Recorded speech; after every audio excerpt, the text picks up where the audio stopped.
আউযুবিল্লাহি মিনাশ শাইতানির রাজিম। বিসমিল্লাহির রহমানির রহিম। আল্লাহর নামে পরম করুণাময়, তার নামেই শুরু করছি। আমরা সূরা নিসা আলোচনা করছি। 100 আয়াত পর্যন্ত আমরা আলোচনা করেছি। সেই 100 আয়াত পর্যন্ত আমাদের 14 রুকু পর্যন্ত আলোচনা হয়েছে। আজকে 15 রুকু শুরু হচ্ছে। 101 নম্বর আয়াত। সত্য অস্বীকারীদের তরফ থেকে কোনো বিপদের আশঙ্কা করলে সফরকালে সালাত সংক্ষিপ্ত করার মধ্যে কোনো দোষ নেই। সবসময় যে সচেতনতা এবং বাস্তবতার ব্যাপারেও, বাস্তবতায় যে কোনো বিষয়ে সচেতন থাকতে হবে। এই যে সত্য অস্বীকারী কাফেরদের তরফ থেকে কোনো বিপদের আশঙ্কা করলে সেখানে সালাত সংক্ষিপ্ত করার মধ্যে কোনো দোষ নেই। আসলে সত্য অস্বীকারীরা তোমাদের প্রকাশ্য শত্রু। পৃথিবীর আঙিনাতেও প্রকাশ্য শত্রুদের ব্যাপারে আমাদেরকে এই সচেতনতা গ্রহণ করতে হবে। যে কোনো বিষয়েই ট্যাক্টফুলনেস, সচেতনতার ভিত্তিতে, কৌশলের ভিত্তিতে। 102 নম্বর আয়াত। হে নবী, তুমি যখন বিশ্বাসীদের সাথে থাকবে এবং যুদ্ধাবস্থায় সালাতে ইমামতি করবে তখন সঙ্গীদের দুদলে ভাগ করবে। যুদ্ধাবস্থায় সালাতের ইমামতি যখন উনি করছেন, সঙ্গীদেরকে দুদলে ভাগ করতে হচ্ছে। প্রথম দল তোমার পেছনে সশস্ত্র অবস্থায় সালাতে দাঁড়াবে।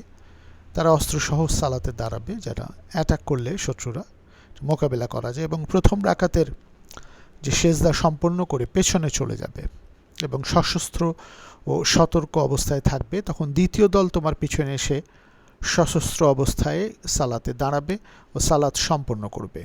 তোমাদের সবসময় সশস্ত্র ও সতর্ক থাকতে হবে। সবসময় আসলে সতর্ক থাকতে হবে। এই পৃথিবীর যে কোনো মুহূর্তেই সতর্কতা অত্যন্ত গুরুত্বপূর্ণ। সত্য অস্বীকারীরা সবসময় সুযোগের সন্ধানে থাকবে। তোমরা একটু অসতর্ক হলেই ওরা তোমাদের উপর নৃশংস হামলা চালাবে। অবশ্য বৃষ্টি বাদলের জন্য কেউ কষ্ট পেলে বা অসুস্থ হলে অস্ত্র রেখে দেয় কোনো দোষ নেই। যারা এই প্রোটেকশনটার জন্য দাঁড়াচ্ছে আমাদের রাসূলুল্লাহর পক্ষ থেকে, তারা যখন অসুস্থ হচ্ছে বৃষ্টি বাদলের কারণে, ওইখানকার অবস্থা ছিল বৃষ্টি বাদলে তারা ভিজে যেত, অসুস্থ হতো। এই প্রাকৃতিক দুর্যোগের কারণে বা অসুস্থ হলে অস্ত্র রেখে দেওয়ার কোনো দোষ নেই।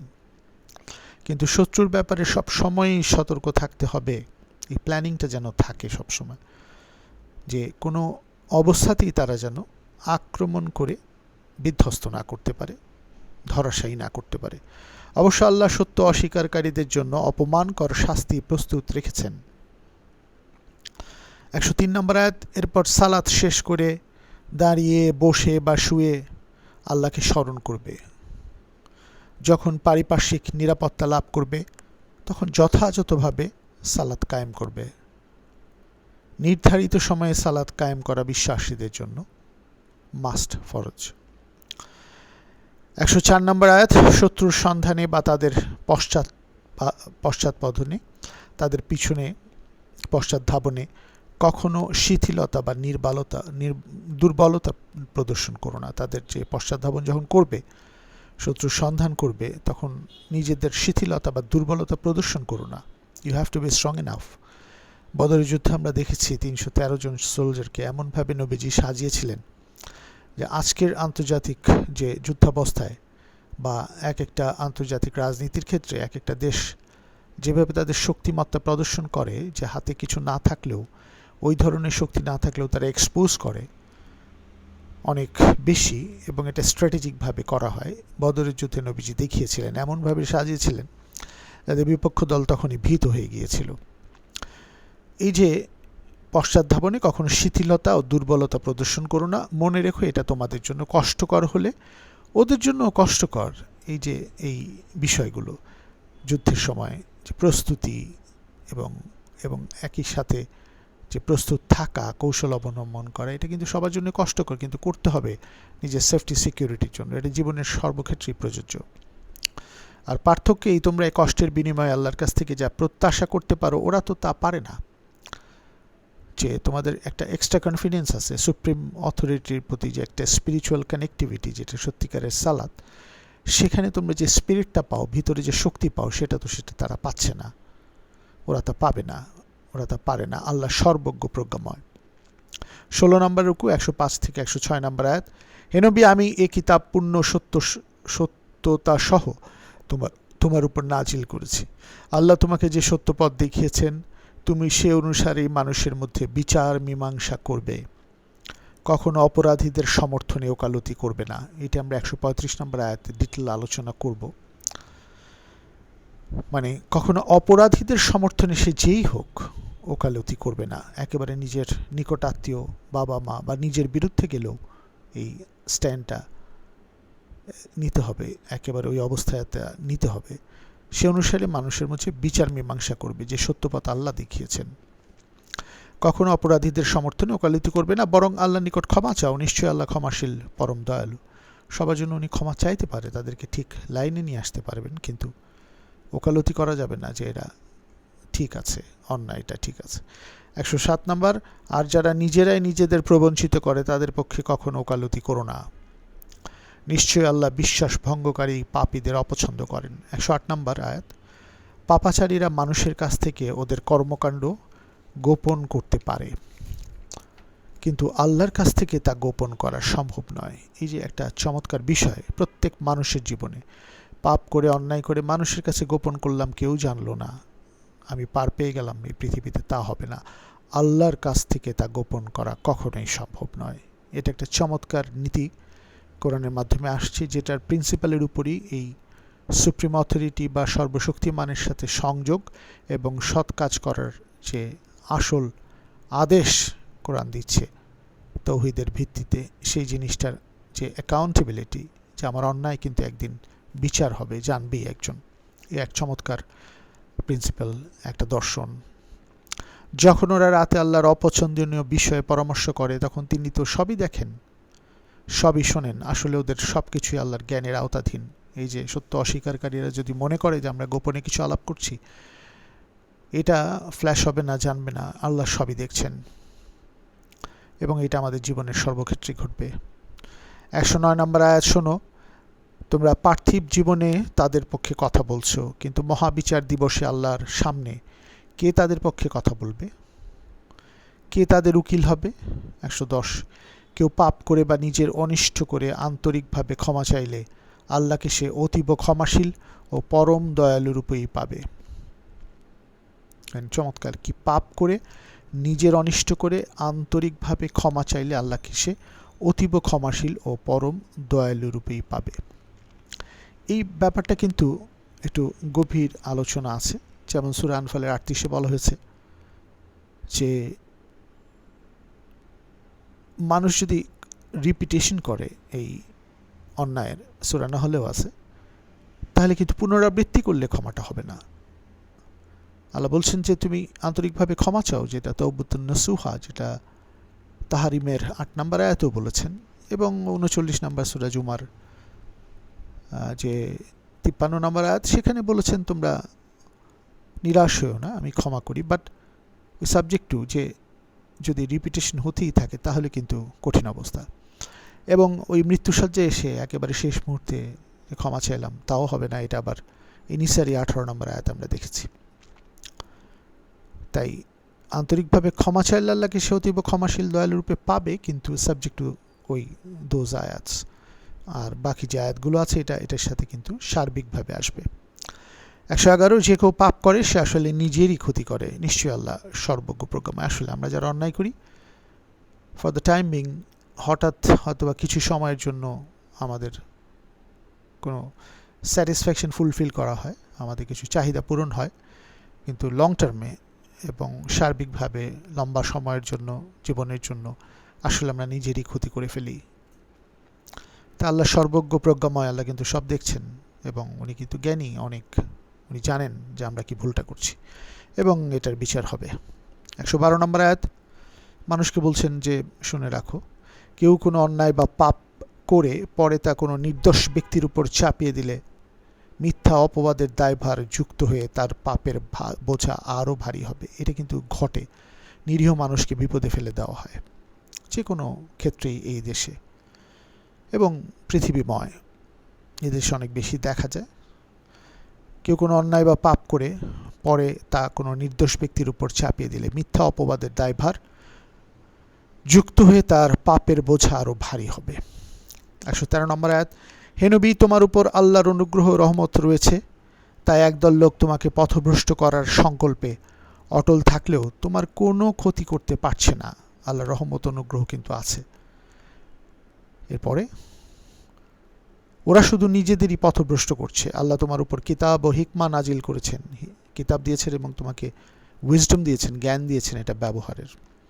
তোমাকে এমন জ্ঞান দিয়েছেন যা তুমি জানতে না, যেটা আমরা সূরা আলাকেও দেখেছি যে মানুষকে যা দিয়েছি, প্রথম 5টা যে নাজিল হয়েছে আয়াত, যা মানুষ জানতো না, যা শেখাচ্ছি। এখানে নবীকে বলা হচ্ছে তোমাকে এমন জ্ঞান দিয়েছেন যা তুমি জানতে না, নিশ্চিত থাকো তোমার উপর আল্লাহর মহা অনুগ্রহ রয়েছে। আল্লাহর অনুগ্রহ রহমত রয়েছে, মহা অনুগ্রহ রয়েছে, এই 113 নম্বর আয়াত সূরা নিসায় বলা হচ্ছে। এটি আমরা দেখি এই যে রহমতুল লিল আলামিন, উনি 107 নম্বর আয়াত সূরা আম্বিয়ার, যে এই রহমতগুলি আল্লাহ দিয়ে দিয়েছেন কোরআনের মাধ্যমে এবং নিজের অতিরিক্ত দয়ার মাধ্যমে। তাই উনি সবার জন্য রহমতুল লিল আলামিন, সমস্ত মানুষের জন্য, সমস্ত সৃষ্টির জন্য রহমত স্বরূপ, অনুগ্রহ স্বরূপ।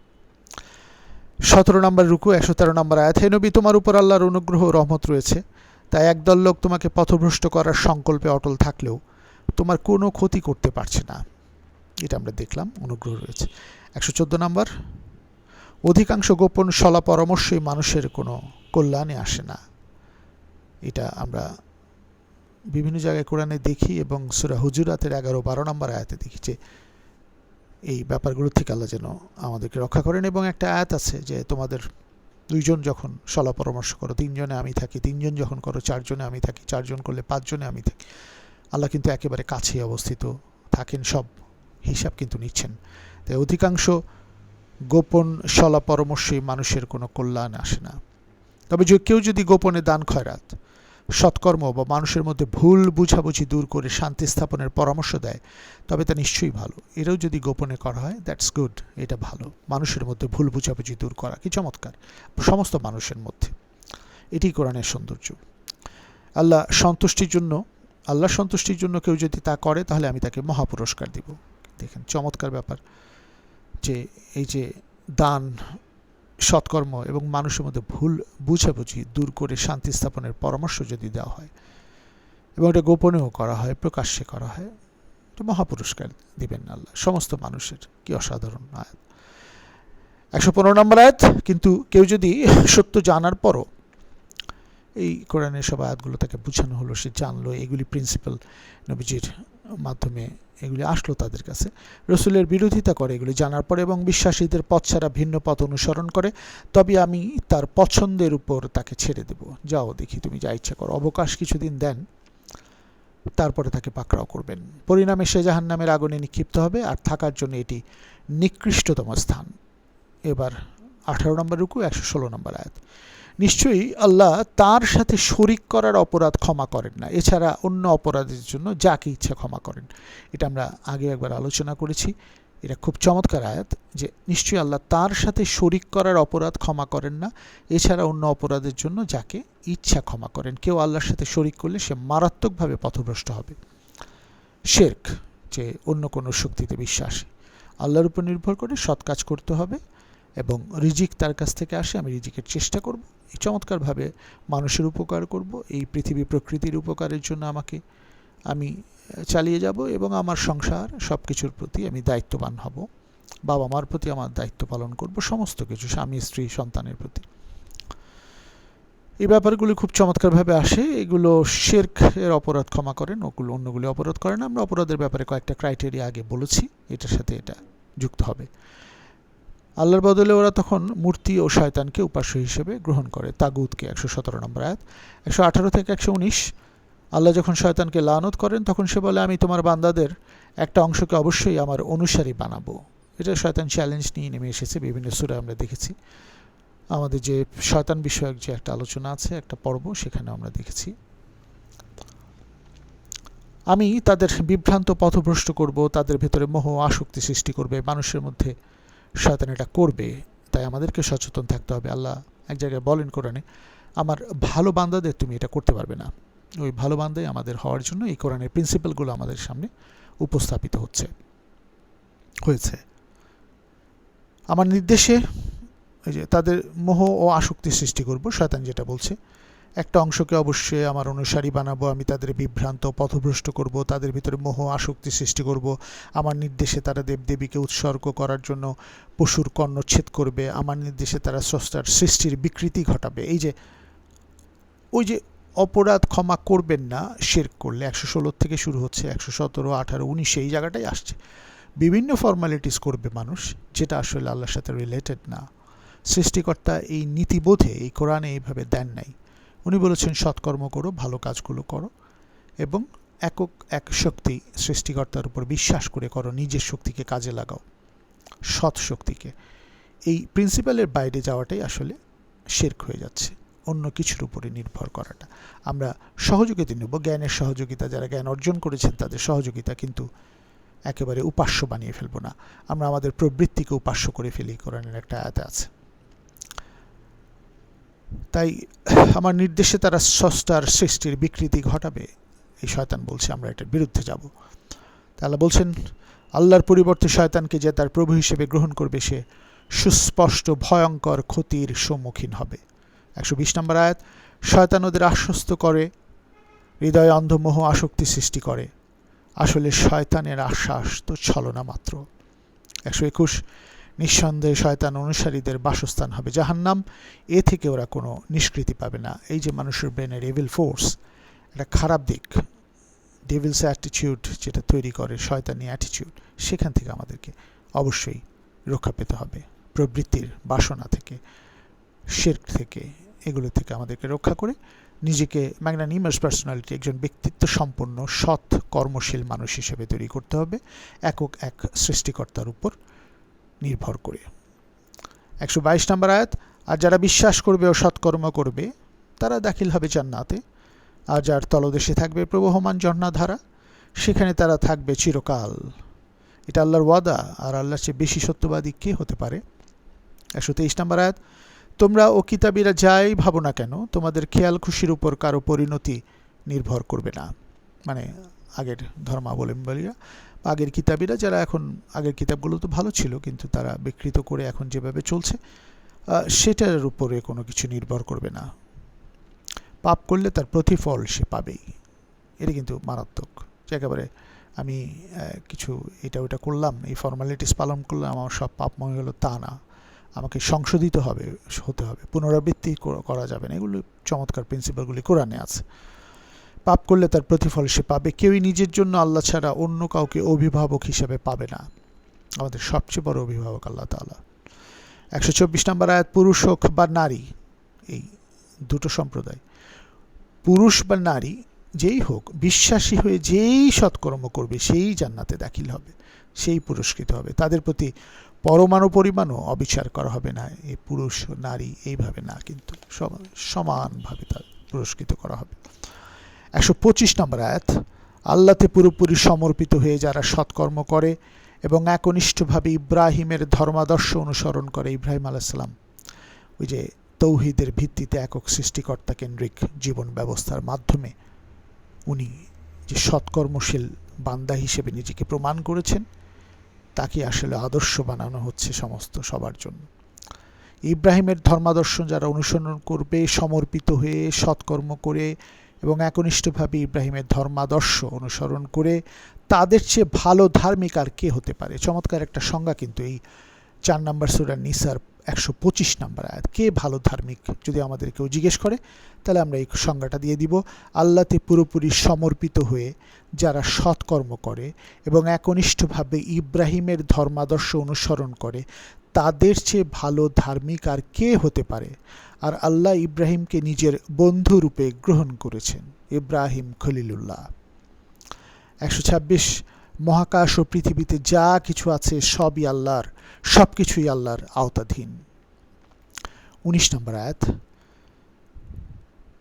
19 নম্বর রুকুর 127 থেকে 129 নম্বর আয়াত আমরা আগেই আলোচনা করেছি।